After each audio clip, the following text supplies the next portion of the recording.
having any kind of discernment.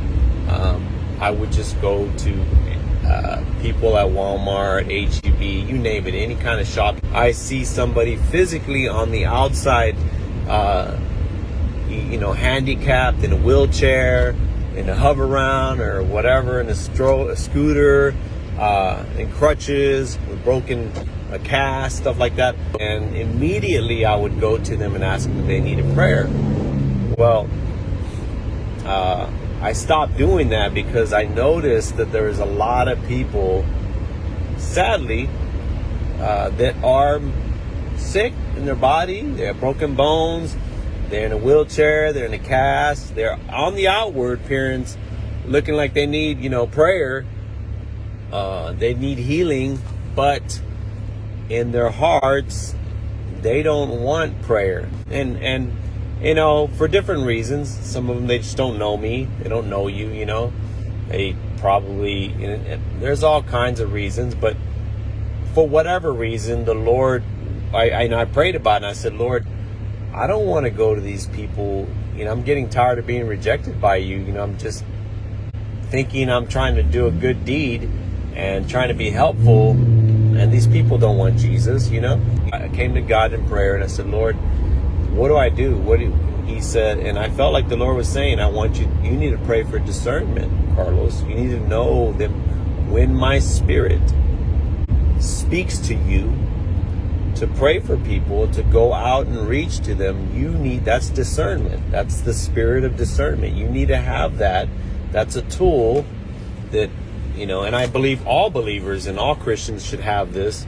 Of course, not all of us ask for it because we just think, it can't be for any believer. It has to be for a pastor, an evangelist, a cardinal, a bishop, a something of that, whatever title that they come up with, hoopla, prophet, whatever, that people come up with in church. No, it doesn't. We all need it. All believers can have it, and anybody can have it. And so the Lord told me, you need to pray for that, and you need to ask before you go to places. Ask for discernment, and I will give it to you, and I'll show you who you can pray for. So who's open to receive me? That's the way God showed me. He said they're Christians, they're believers. These are people who are just open to receive Jesus for prayer, open to receive prayer. So I started praying, and now I don't necessarily pray all the time like I used to.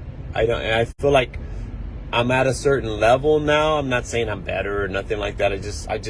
I don't do it often as I did it before, but I still do it in my heart. Like, I'm like, okay, God, right when I see somebody on the outward appearance, like in a wheelchair or have crutches, or my heart starts saying, God, are they open to you?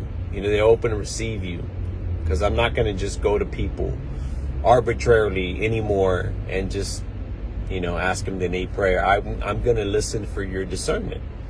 Reasons for me doing this, not because I care about whether they reject me or reject God, or it doesn't matter, neither here nor there. And people reject God all the time. Reason why is because limited amount of time during lunchtime. That's really what it is. I have limited amount of time. I only have an hour, and I'm like, God, I need to know who's ready, open for you. I have limited amount of time. I want to be as effective as possible of who I can reach and who God can reach during this limited hour. And I got to head back to work and get back to the grind. I'm on work hours. I'm trying to be wise, right? I want to use kingdom time, the kingdom of God's time wisely, right? The time that I have for God's time, I want to be a good servant, a good steward, a good manager of his time and his money and his resources, and use them wisely. I don't want to be a bad steward. I want to be a good steward, right?